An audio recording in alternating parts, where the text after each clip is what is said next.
What's up, guys?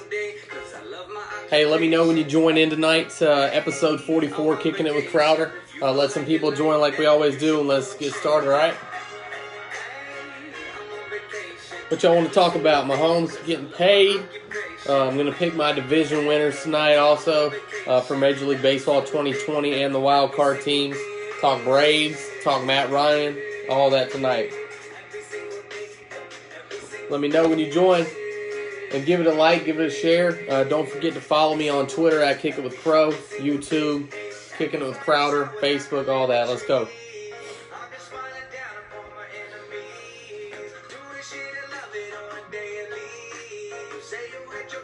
What up, Jordan?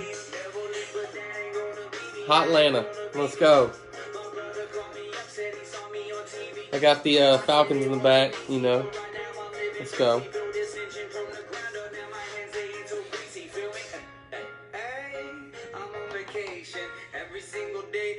Don't forget to comment, like, and share down below, guys.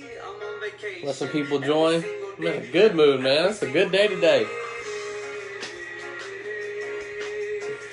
Hope y'all having a good one.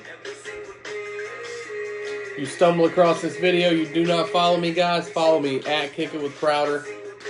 Like the page, like the video. We'll get this thing out. Let's go.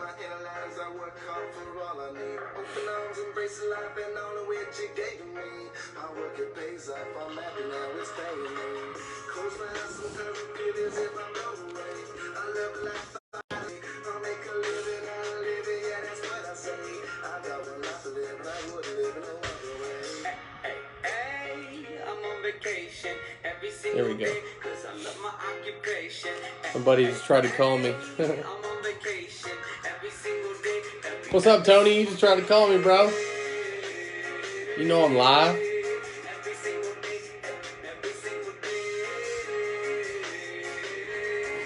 Alright, man. One more person. We're going to get started.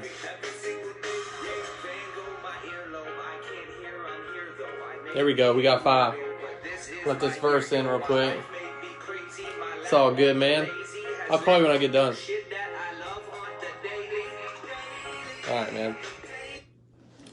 Alright, guys. So we're about to get started here in just a few seconds, alright? 5, 4, 3, 2, and let's go. Welcome, everybody, to Kicking It With Crowder, episode 44. Thank you, guys, for joining us tonight. At Kick It With Crow on Twitter and Kicking It With Crowder on all other platforms. All right, so I will pick my 2020 MLB division and wild card winners tonight. And then I'll also have the playoff bracket. I'll pick the playoff bracket next week. See if we can go ahead and pick a champion here at Kick It With Crowder. Also, how could we not talk about the Patrick Mahomes contract that he signed yesterday? His possible $503 million contract. It's worth $450 million. He has a $140 million guarantee. I mean, he just got some baseball money playing quarterback for the Kansas City Chiefs, and now he's locked up for the next 12 years. So we'll talk about the crazy numbers behind that. And then also two Atlanta Braves now are out for the season, opting to decline the invitation to return. And that is Nick Markakis and Felix Hernandez. So 2 older guys, 2 veterans that could really have helped the Braves out. But the Atlanta Braves are going to have to move on without them. They also had 4 players test positive for COVID-19 in the first round of testing, including Freddie Freeman and Will Smith. So 2 big losses right there for the Atlanta Braves, and then 2 more huge losses. They may be able to return in time for the opening for the season opener, but we'll see there. So very, very weird news coming out of Atlanta with 2 players sitting out and now a bunch of players testing positive. So we'll look at the schedule was also released. So we'll look at some games, some notable games they'll be playing, and kind of trends to look out for the entire season. So I'm really, really excited for that. And then the latest bombshell that could really, really impact college football, we'll get into that a little bit later with the Ivy League deciding to shut down all sports until 2020. And then Stanford also cancels 11 programs today. So a lot of news coming out of college athletics today. So we'll get into all that a little bit later. So I really, really wanted to see what's going to happen in college football. Are they going to push it back? As NFL's already contemplated canceling. They've already canceled 2 games in the preseason. Will they cancel the other 2 games? So a lot to look out for there, guys. But hey, don't forget to like. Don't forget to subscribe today. And you can also find me on Apple. I'm also on Spotify, on YouTube today, guys. Don't forget to comment during the show so we can answer all your questions and get some of your feedback out there. And I know it's going to be a great show, and I'm really, really excited for you guys joining me tonight. So, guys, let's go ahead and get started. You're kicking it with me tonight, and I'm picking my NL and AL division winners. So I want to talk a little bit about the East, the West, and the Central. Then we'll go ahead and pick a couple teams to watch out for the wild card spot. So what's up, Brock? How you doing tonight, man? Thank you for joining. And so I'm going to start in the NL East, and coming from the Atlanta Braves, you're defending NL East National League East champions. Also, the Washington Nationals came out of the wild card last year and won the entire World Series. So the East also has the New York Mets, the Marlins, and the Philadelphia Phillies. So a tough division heading into the season. Braves and the Washington Nationals are by far the favorites, and the Atlanta Braves are actually the favorites to win the East this year with Freddie Freeman, Ozzie Albies, Acuna Jr., and then them having 3 or 4 decent starting pitchers. Nice back end with the bullpen. Of course, they have to deal with Max Scherzer and Steven Strasburg a couple times this season, but they did lose Anthony Rendon. They have Trey Turner returning as well. So the Atlanta Braves and the Washington Nationals, the question is who's going to win the division between those two. I'm going to pick my my hometown team, Atlanta Braves. I think they just have too much firepower at the top of the lineup. They also solidified the bullpen in the back end. So I look for the Atlanta Braves to win anywhere between 35 and 37 games heading into the 60 games season. And if they can do that, guys, they will have a heck of a chance to go deep in the playoffs. If they can go ahead and miss out on the Dodgers in the first round, play another, maybe a wild card team, or play possibly the Cubs or the Cardinals out of the Central. We could play them and avoid the Dodgers in the first round.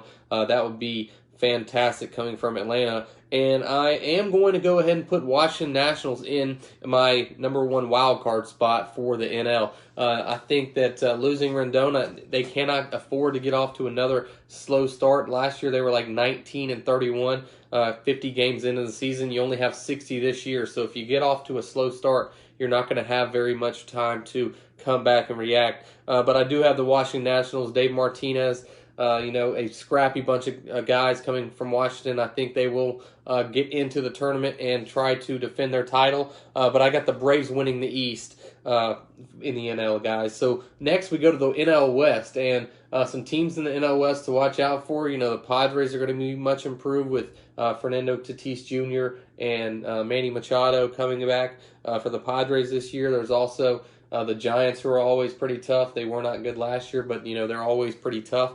And then also you have the Arizona Diamondbacks, and then of course the Los Angeles Dodgers. And the Los Angeles Dodgers are the team that I really, really look to win the NL West. You could see the Arizona Diamondbacks competing. They added Madison Bumgarner. What's up, Bill? Thanks for joining tonight. They added Bumgarner, so he's going to match up with the Giants a couple times this year. But the Dodgers did get Mookie Betts, and they also have Cody Bellinger and Walker Buehler and Kershaw and some other guys. Dave Roberts he's a veteran manager in the major league. So I think that the outfield is going to be the big difference. They've always been a great hitting club, and then if they can get their pitching under control, the Dodgers are going to be one of the teams to beat. I think they are the favorites right now, tied with the Yankees to win the 2020 World Series. So look out for the Dodgers to come out of the West. So far I have the Atlanta Braves coming out of the East and the LA Dodgers coming out of the West. So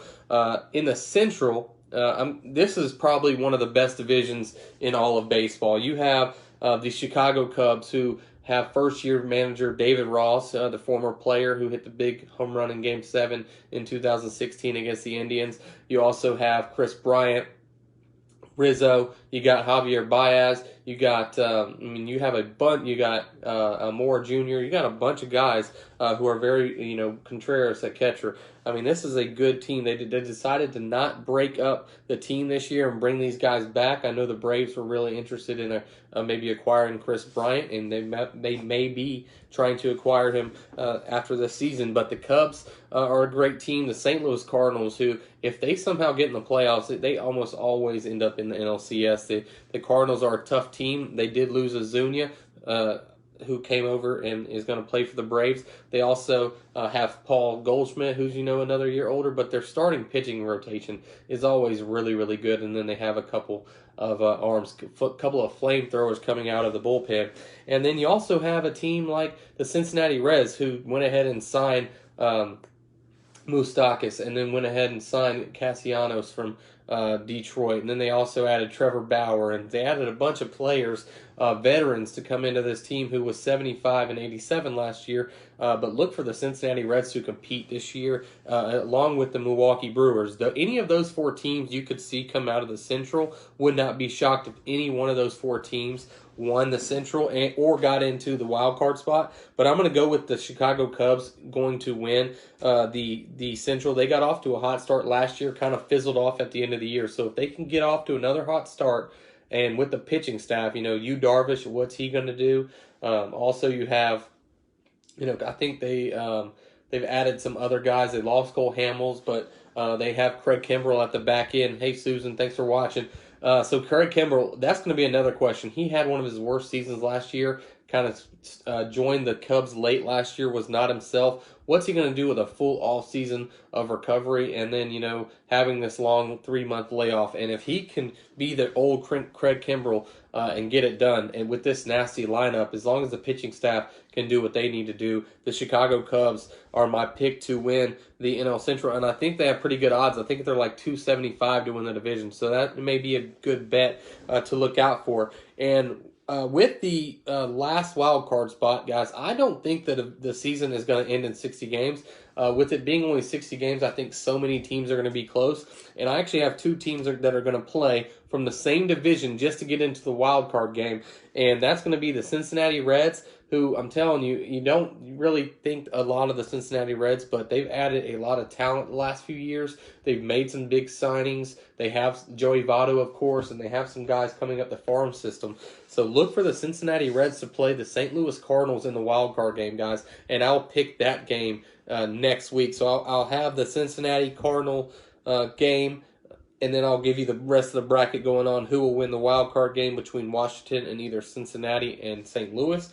Then I'll have my matchups versus, it'll be the Braves and the Cubs, and then the Dodgers versus either the winner of the wild card game. So I'm going to pick all those teams next week. We'll have an actual champion for you. I'm only picking today the wild card division winners and wild card winners as well. So let's go ahead and move. And remember, guys, the NL is going to have a DH this year, which is really huge. They're only going to play 60 games, 40 against the teams in their division, and then 20 against teams like, the NL East will play the AL East. The Central will play the Central. So just a lot to look out for. I mean, they're going to play like 60 games in like 66 days, 67 days or something. It's going to be awesome to watch. I cannot wait for it. So coming in the MLB, the AL, guys, and this is I struggled a little bit with this because there's so many good teams in the AL East with the Yankees, the Rays, the Blue Jays, the Red Sox, and then also, the Orioles are down a little bit right now. But what's up, Hector? Thanks for watching, brother. So you got the Yankees, who are, like I said, favored with the Dodgers to win the World Series. They have a bunch of firepower in that lineup, 1 through 9. They ended up adding Garrett Cole to a rotation that already has Paxton and Tanaka and some of these other guys. Bullpen will be good.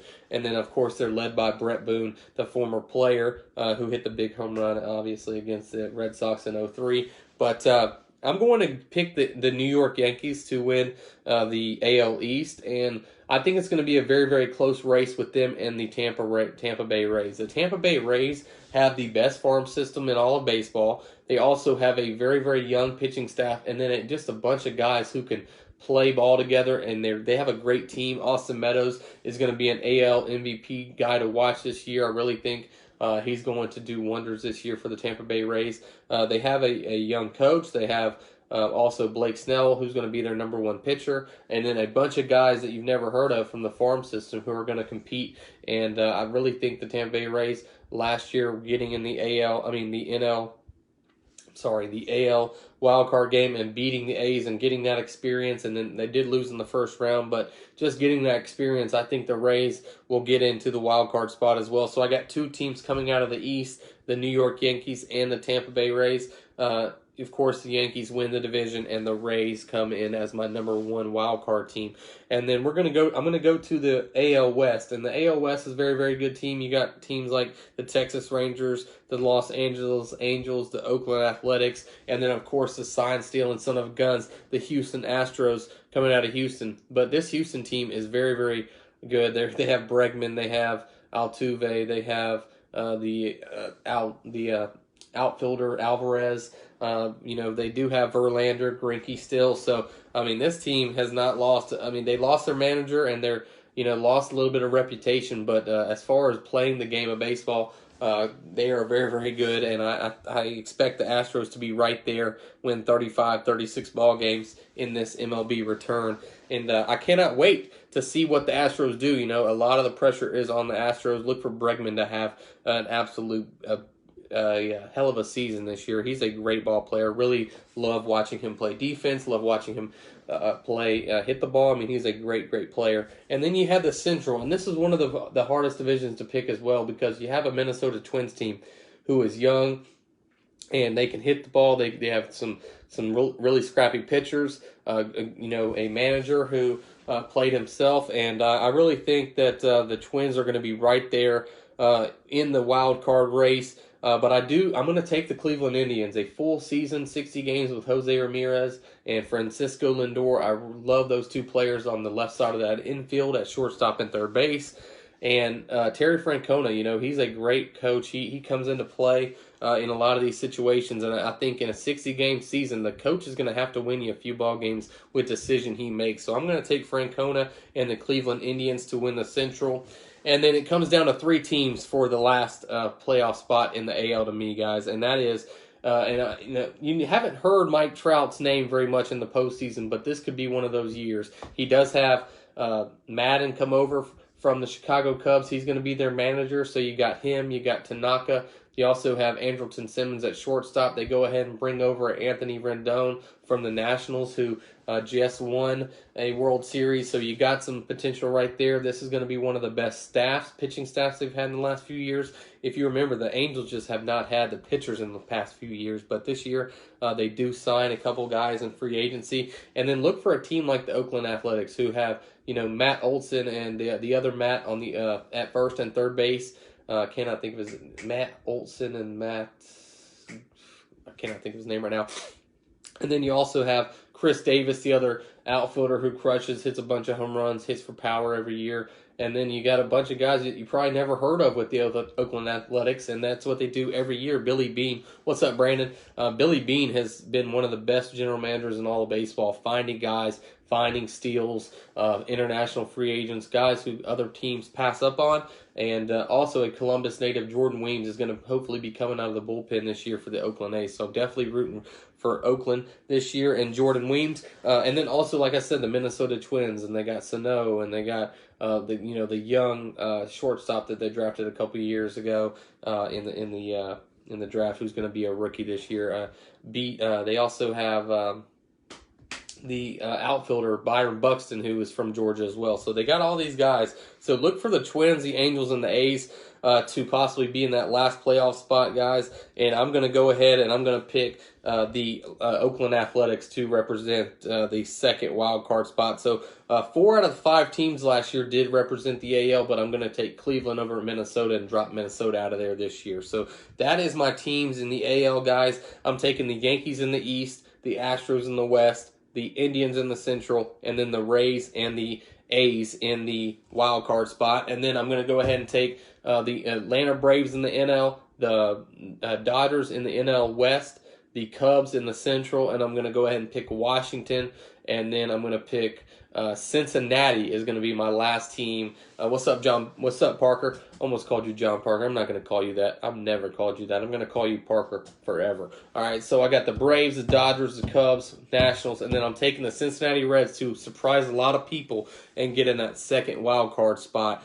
They added a lot of talent, a lot of veterans to a team that already was growing together. So I really think the Cincinnati team is going to do good. So those are my 10 teams, guys. I'm going to go ahead and say I get at least 7 out of 10 of those right heading into the playoffs. So we'll go ahead and keep those on file, see how we do at the end of the season. And then next week I will pick the wild card games and then also the rest of the bracket and give you a 2020 Major League Baseball champion next week. So really, really excited for that. And some more baseball news, guys. I've already said Nick Markakis, Felix Hernandez out of the 2020 restart. How many more Braves will drop out? With the Atlanta Braves already having 4 players test positive, pitcher, utility guy, another closer, and then, of course, Freddie Freeman, who is by far the biggest name to get COVID-19 in the major leagues. Where do they go from here? And will any more Atlanta Braves sit out? And if they do, is it going to be a Star? Is it going to be an Acuna? Is it going to be an Ozzie Albies, a Freddie Freeman? Is it going to be one of our stud pitchers, Soroka? I hope no one else kind of sits out this year because we need all hands on deck. But it gives guys like, Christian Patch and Drew Waders and guys like that who are coming up the farm system. It may give them some innings come September that could really, really be valuable to the Braves down the road. Look for Adam Duvall, possibly Austin Riley to get some at-bats in the outfield with Ender, Acuna, and then, of course, Ozuna as well. So I'm really Markel Ozuna. So I'm really, really excited about that. And then also the Braves schedule was released. They opened the season with 5 straight games on the road, and you're going to see a lot of that this year. You're going to see 7 games away. You're going to maybe see 8 games at home. You're going to go play 5 games on the road, 5 games at home. So that you're going to see a lot of staggered games this year. So we start the season with 5 games on the road, but we end the season with 7 games at home versus the Marlins and the Red Sox. So that is very, very important to watch out for with the Atlanta Braves because, you end 7 games at home. You could be, 3 or 4 games back. You win all 7 of those games. You never know what could happen. So the home opener is going to be 7/29 against the Tampa Bay Rays, and I will be, they haven't announced that there will be fans. I doubt they'll have fans to begin the season. I think at some point they will try to put maybe 5,000 fans, hopefully a little bit more in the stands. You'll probably be required to wear a mask, possibly have to have a temperature check at the gate. I will, if any of that, if they do have fans, I'm going to try to go to as many Braves games as I can and social distance and be safe. But I'm going to be recording outside of the Battery and outside of the stadium on the 29th, trying to get people's predictions for the season and also getting some shots outside of the stadium. So I really, really look forward to that. So be looking out for that. All you Kicking It with Crowder fans, we'll be out there that day on Wednesday the 29th filming, and then we'll probably show the episode the next day. So I'm really, really excited for that. So you also have, like I said, 8 games homestand after the 5 on the way. Very staggered lineup. You got 3 Sunday night ESPN baseball games for you Atlanta fans. So out of the 10, you got 3 Braves games. I think they have the most out of any team in the MLB. And then they end this season on a 7-game homestand with the Marlins, with 4 against the Marlins and 3 against the Red Sox. So the Braves play the AL East 20 games, and they only get to play the Orioles 3 of those. They got to play Red Sox like 6, Yankees like 7. And then, they're opening up. I know they play the Rays a bunch of times and Blue Jays 4 games. So those are the teams you're going to be playing. You're going to get tired of playing in the Nationals. You play the Nationals 10 times, Marlins 10 times, Phillies 10 times. And then I know there's one other team I'm missing.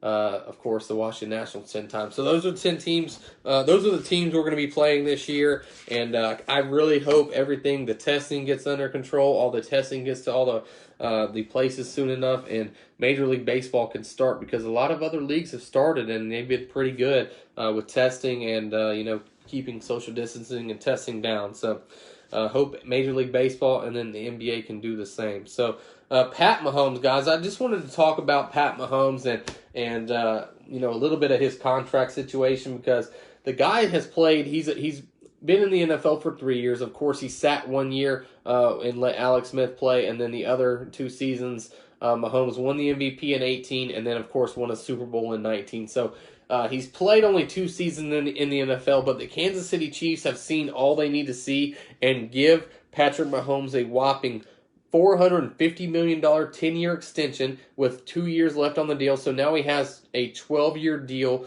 worth possibly $503 million. I mean, absolutely incredible when you look at it. He could net another $53 million.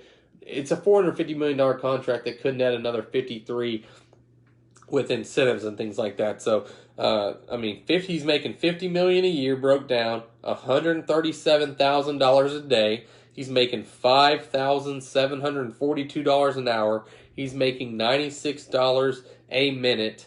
Are you kidding me? And he's making $1.60 every second. I mean, his contract, if you look at his numbers, I mean, for every throw, for every attempt, for every touchdown, you're going to be able to kind of break down what his contract value is worth. And, yeah, I mean, I think that what they're going to do is, these players, the players are going to get prorated deals or something. They're going to play football this year. I mean, I definitely think the NFL is going to play football. I don't know if there will be fans in the stands, but they'll have some kind of deal worked in there where they could prorate it back to another year or something like that. But Patrick Mahomes has signed a huge, huge extension that will put him in Kansas City till he's 37 years old. And he's now the 4th player, the other 3 all being baseball players that have received contracts that go into 2030.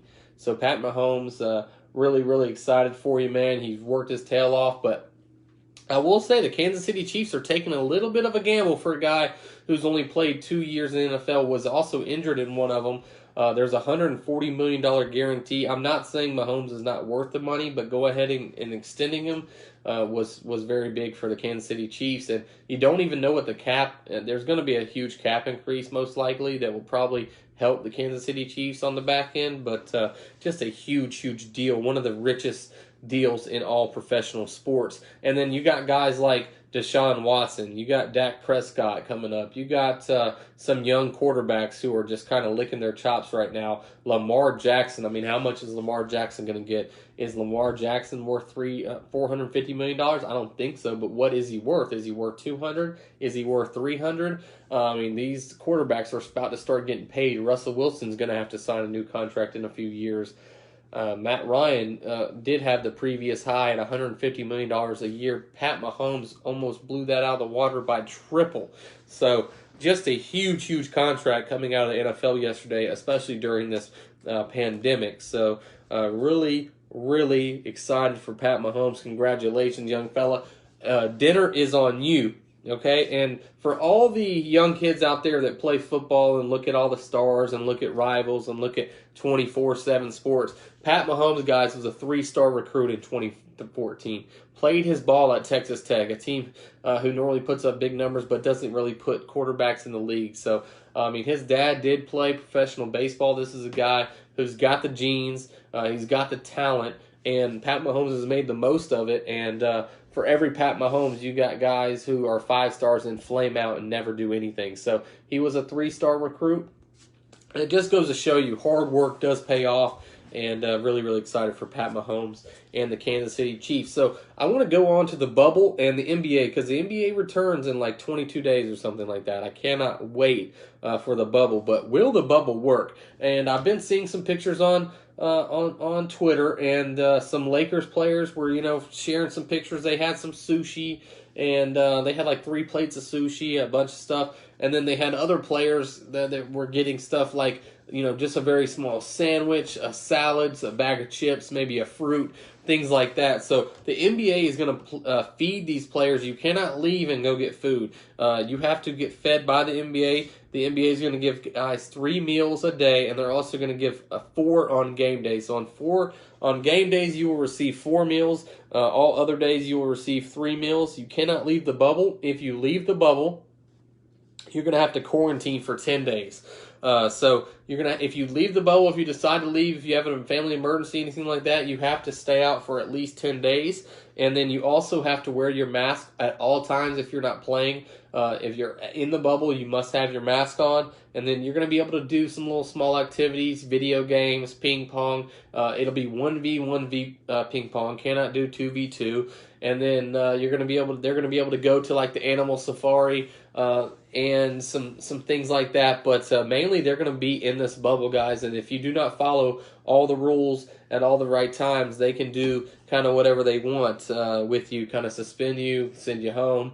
But look for teams who are very disciplined, like the Lakers, the Bucks, the Clippers. Those kind of teams to kind of stand out in this kind of tournament. And you're going to look for the best players to kind of take over. LeBron James, I'm telling you, he's well rested. He's 35 years old. He's rested for the last 3 months. I think this definitely helps him and Anthony Davis. Now, they do lose a couple players that are not coming back, but look for them to really go deep into it. And then also a team like the Houston Rockets. I mentioned it every episode, but Russell Westbrook and James Harden can take over at any moment, any time. So that's another team to watch out for. And then you got the Boston Celtics, who are a young team. Kemba Walker, Jaylen Brown, Jason Tatum. Look for those guys to maybe make some noise out of the East, and possibly the Toronto Raptors as well. So I mentioned those teams on every show. Those 6 teams are my teams to watch out for with the bubble. But let's just hope we can get to the bubble. Let's just hope we can start these games and get these guys going, because I'm really, really excited to see the bubble. And all these games are going to be played at there'll be 3 games a day at 1, 4, and 7 or something like that. So really, really excited. The MLS has started back tonight. They had to send a team home. They had to send the Dallas team home for positive screening. So many players from their team had it. Also, the Nashville game that was supposed to play tonight has also been postponed as well. So basically, it's like it's a tournament. Each team gets 3 games, and then it's a round robin. So you play 3 games, and then they seed you, and then it's a knockout tournament. The tournament's supposed to last just over a month. And, a lot of teams that favor to win it, like the Atlanta United, and then also LAFC, who one of their best players is going to sit out as well. But, I'm really excited for this tournament and kind of what it holds for the future of MLS in America and the soccer in America right now with the pandemic going on. The Europe leagues, the English Premier League, the Italian League, the league in Spain, they've all been playing, and it's all been great. Some players in some leagues, they've only had up to 1 or 2 players test positive so far. So I really want to see what the MLS can do with the testing policy, and it's also being held in Orlando as well. And can LFC cope without Villa, who is the MVP from last season, and Josef Martinez can Atlanta win without him? He's out right now with an injury, so Martinez will not play. So if you watch MLS, this is a great tournament to watch for the next month, and it kind of gives you some teams playing. And tonight, Inter, Miami, and Orlando are playing right now as we speak. When we did start the show, it was 0-0. So a lot to watch out for there, and a tournament that's going to go the entire into next month. Okay? So it's been a great show. Let me catch my breath. Been talking for 35 straight minutes, guys. Been a great show so far, so thank you guys so much for joining tonight. Don't forget to comment down below. Let me get to, we've had Hector, Susan, Bill, Brock, Jordan, Tony. Thank you guys for joining tonight. Does he get paid this year if they don't play? I'm not sure how that works, Tony. I'll have to do some research on that, but I know Patrick Mahomes also has a $140 million contract as well. So don't forget to like, don't forget to comment, guys. Share this so more people can see it.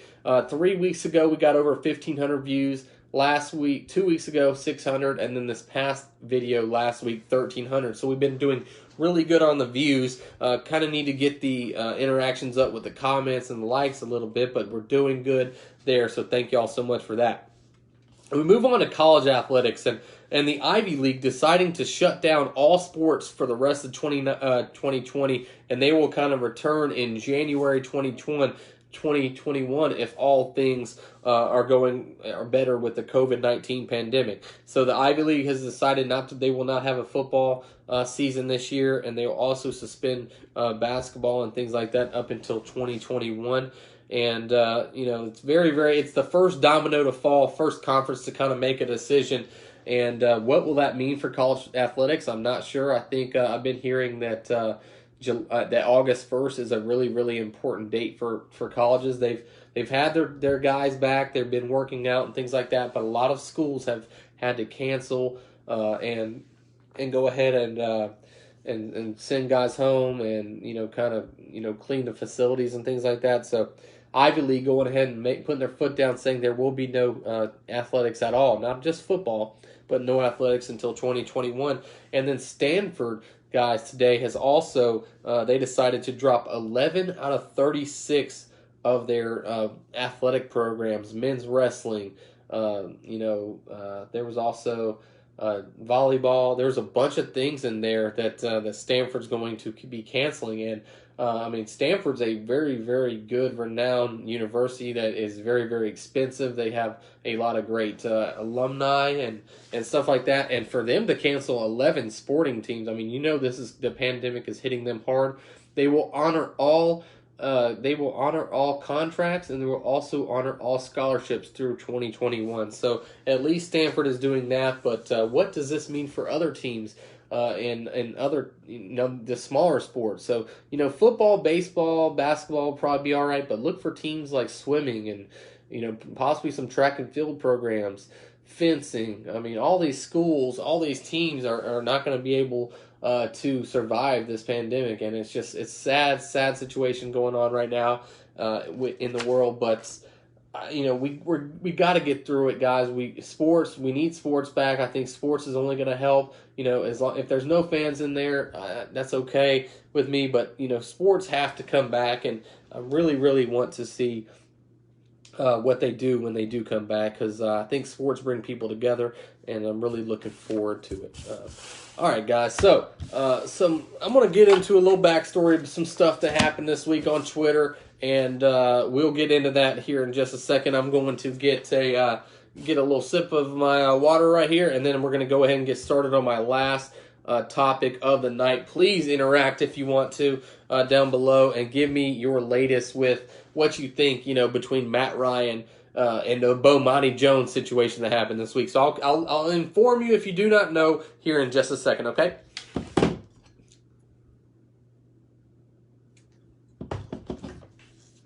All right. So, last but not least, my last topic, guys, and the disrespect that Bomoni Jones and Omar Kelly, the beat writer for the Miami Dolphins, they were just running their yap on Twitter this week. And I want to just get into a little bit of numbers, and also would like to inform these gentlemen that Matt Ryan is one of the most underrated, most underappreciated quarterbacks in all of football, maybe of all time. One of the most underappreciated quarterbacks of all time. And I'm going to give you some numbers to back this up. I'm not just an Atlanta Falcons fans talking. I have met Matt Ryan. He's a heck of a guy. Man was eating a salad, gave me a handshake, let me take a picture with him. So I really enjoy Matt Ryan and what he's done for the city of Atlanta. The guy goes about his, he goes to work every single day, and he doesn't have any drama off the field, has a beautiful family, never in the news for anything bad, donated all this money to the city of Atlanta, and I'm just tired of people disrespecting Matt Ryan. And basically, Bomoni Jones was saying the Atlanta fans are trying to convince him that Matt Ryan has ever been top 5 quarterback. And I'm going to tell you the years that Matt Ryan was a top 5 quarterback. And I'm also going to tell you that he doesn't think Matt Ryan is a Hall of Famer. Well, Bomoni Jones, you are sadly mistaken there. And Omar Kelly actually chimed in on one of Bomoni Jones's posts and said, Matt Ryan is Chad Pennington. And that really got me going, because Chad Pennington, although he was a serviceable quarterback in the league, Chad Pennington threw 100 touchdowns. Matt Ryan has 321. Chad Pennington won 89 games in the NFL. Matt Ryan's already won 109. Chad Pennington never won a MVP. Matt Ryan has one. Chad Pennington never went to a Super Bowl. Matt Ryan has went to a Super Bowl. Yes, he did lose 28-3. You do not have to bring that up to me. I already know, and I'm already over that fact with Matt Ryan, guys. I get it. Matt Ryan does not have a Super Bowl ring, but he came the absolute closest that any quarterback could come to winning a Super Bowl and not winning it. Kyle Shanahan and the offensive play calling in the second half was suspect. Also, the defense was gassed. So, I mean, I'm not going to blame it all on Matt Ryan. Yes, he did have the big fumble, but, you know, he made the throw to Julio Jones, and, you know, he put the Atlanta Falcons in a position to win the ball game. Matt Ryan has thrown for 51,000 passing yards in his career. He's played 12 seasons. He's thrown 321 touchdowns versus 140 interceptions. He's completed 66% of his passes. He has a 109-80 record, one NFL MVP. He's 1-1 in NFC Championship games, and of course, lost to the New England Patriots in the Super Bowl. Matt Ryan and Peyton Manning are the only quarterbacks in the first 12 years of their career to have 300 touchdowns. Matt Ryan and Peyton Manning, a first ballot Hall of Famer on everyone's list, one of the best quarterbacks of all time, Peyton Manning was. Matt Ryan is in a conversation with Peyton Manning. That is a good thing, okay? So Matt Ryan is far better quarterback than Chad Pennington could ever dream of, okay? Chad Pennington was a good quarterback, had some shoulder injuries. I'm not knocking Chad Pennington. I'm knocking the comparison that Omar Kelly dropped with Matt Ryan. That was false, okay? And another guy who has been compared, and Bomoni Jones said that he would rather have this quarterback versus Matt Ryan. And the only reason you would rather have this quarterback than Matt Ryan is because he's a little bit more athletic, can kind of get out of the pocket and make plays with his feet. And that, guys, is Donovan McNabb from the Philadelphia Eagles. Do not get me wrong, McNabb was a great player in his NFL career. Who did Donovan McNabb play for? Donovan McNabb played for Andy Reid, one of the greatest coaches, probably top 20 coach in NFL history, maybe a little bit higher than that. You see what he's doing with Patrick Mahomes right now, okay? So Andy Reid, he played for him. You know who Matt Ryan who's been his coach? Okay, Mike Smith and Dan Quinn, two defensive guys. He's never really had the offensive guy. Did have Kyle Shanahan. I'll give you that argument. Had him for 2 seasons. Look what happened when he had Mike Shanahan. Or I'm sorry, not Mike Shanahan, Kyle Shanahan. Excuse me. So, okay, you know, I'll give you. Let Matt Ryan be with Andy Reid and see what happens there. I'm sure he put up huge numbers there. All right, so first off, McNabb played 13 years in the NFL, 98, 62-1 as a starter. Matt Ryan's got him beat there. He's got an all-time percentage of 59%. Matt Ryan has him beat by almost 5-6 points on that. Donovan McNabb did throw for 37,000 yards. Matt Ryan has him beat on that already in his career and has another 5+ years to play. Donovan McNabb threw 234 touchdowns, 117 interceptions, so a little bit less interceptions, but far less touchdowns. Yes, McNabb had a little bit more rushing touchdowns, but not as many as you may think. He was 0-1 in a Super Bowl, and he did lose to the Patriots as well. But McNabb lost in he made it to 4 straight NFC championships, winning the last one. So he's 1-3 in NFC championships. I understand the McNabb-Matt Ryan debate. You could definitely put those two guys, compare them. But I want to say, I'm going to take Matt Ryan every day of the week over Donovan McNabb and twice on Sundays. And the only reason you could really say you'd rather have McNabb over Matt Ryan is because he can kind of get out of the pocket, create stuff with his legs. Did have a few great seasons in the NFL, but Matt Ryan as a whole has had a way better career than Donovan McNabb, and people need to open their eyes. Donovan McNabb is not going to get into the Hall of Fame. I do not believe that's going to happen. He's going to be on the fringe of the Hall of Fame, but I do not think he will kick that door in and get in. I think Matt Ryan, not saying he'll be a first ballot Hall of Famer, but I say he gets into the first 5 tries. He has 5+ years left. What he has done to turn the Atlanta Falcons franchise around. Remember what was going on with the Atlanta Falcons the year before Matt Ryan was drafted. The Mike Vick saga. Paterno left the Falcons in Week 13, left them high and dry. I mean, I think they were 3-13 that season. I mean, they just had an awful team in 2007, and they gave Mike Vick the huge contract, and they go ahead and draft Matt Ryan. And what do you know happens the next season? They go 11-5. Matt Ryan also has the most wins for the first 5 years of an NFL career. Matt Ryan's also been top 9. He's been in the top 10 QBR 9 times out of 12 years. 75% of the time, he's a top 10 QBR, and that's a metric everyone uses to, touchdown passes versus interceptions versus penalties versus yards, all that. It takes into account everything. Okay, Matt Ryan's up there in the top 15 QBRs of all time. Okay, had the number 1 QBR in the season in 16. So the guy puts up numbers every single year. Matt Ryan's never had a top 5 or top 10 even defense. He's never had a consistent offensive line play, except for maybe 2016 when every starter started every game, and that just never happens in the NFL.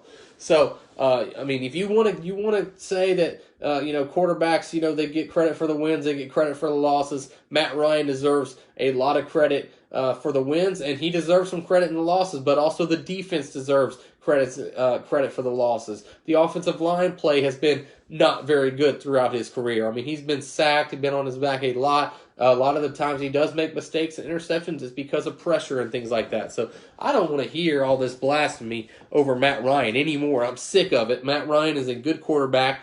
The Falcons do not need to draft a quarterback in the next 3 years. You need to focus on defense. You get these defensive ends, you get these big cornerbacks, and watch what happens to your team. You're going to be able to build your team from the interior line back in, and I'm all for building right up the middle. Safety, linebacker, the dominant defensive tackle, and then of course Matt Ryan does have the weapons in Ridley, in Hurst, in Julio Jones this year. Also Todd Gurley. I really expect this year to be similar to 2012 when the Falcons lost in the NFC Championship. I think the offense can be that good. I won't say they can be as good as they were in 16 because that was one of the best offenses of all time. But Matt Ryan, I'm here to tell you guys right now, put some respect on Matt Ryan's name right now. I'm taking Matt Ryan over Chad Pennington. I'm taking Matt Ryan over Donovan McNabb. No disrespect to Donovan McNabb. He was a heck of a player, but he fizzled out year 12, year 13. And you don't even remember that he played for the Minnesota Vikings at the end of his career. Matt Ryan's going to finish his entire career with the Atlanta Falcons, and he's going to go down as the greatest quarterback to ever play for the Atlanta Falcons. And I believe that Matt Ryan will end up in the Hall of Fame. If he can just get a ring, that will be the cherry on top for his career, guys. So that is my Bomoni Jones, Omar Kelly. That is my analysis on that. I think they're wrong. I think they're doing it for clout. They're just trying to get some reactions. They're trying to get the Atlanta Falcons fan base riled up, and they did. They definitely did exactly what they wanted to do. But the comparison and the hate Matt Ryan gets, I'm sorry. Matt Ryan is a top 10 quarterback in this league. I'd probably put him around number 8 or number 9 heading into the 2020 season. And, I mean, I'll give you my list right now. Mahomes, Russell Wilson, Lamar Jackson, Deshaun Watson. I mean, right around that, I mean, he's not too far behind some of those other quarterbacks, okay, guys? Aaron Rodgers, I'd probably put Aaron Rodgers 5th on that list. I mean, that's a good top 5. But you got, coming in, maybe number 6, you got Breeze, you got Brady. I mean, I'd take Matt Ryan over both of them right now. You also got guys like Stafford and Wentz. I would take him and Prescott. I'd take Matt Ryan over all those guys. I mean, honestly, I really, really would. I'm not just saying that. Give Matt Ryan a top 5 offensive line. Give him a top 5 defense and see what he does. Okay, so there's my Matt Ryan talk. I'm sorry you had to get me going on Matt Ryan. Rise up. I'm ready for the NFL season, and I cannot wait till it gets here. So that is my show tonight for you guys. I have really, really enjoyed it. It has been a great show. I really, really enjoy bringing this to you every single Wednesday at 9 o'clock, guys. So if you're new to the show, if this was your very first show you've ever watched, Don't forget to comment down below. Don't forget to like my page. And then also, guys, share. The share button is down below. I'm going to share this into some groups. We're going to try to get these views over 1,000 again. And I'm going to put all my content out tonight. We'll edit it and everything. We'll drop it later tonight or tomorrow morning. We'll be putting that on Apple, on Spotify, on the iHeartRadio app, and then I'm also going to be putting it on Twitter as well. And I have a few websites that I've been working with as well. Georgia Sports Hospitality Media, also at The Worst Take, and I have a new one that we've been in talks with the last few weeks, putting some of my content on their website as well. So we're really doing good. I have enjoyed this episode, guys, and I will bring you next week my division, my playoff picks. Don't forget, I gave you my MLB division winners tonight. If you missed that, guys, go ahead and rewind it and watch it later. But thank you guys so much for joining tonight. I really appreciate it. I am out, and thanks for kicking it as always. Bye, guys.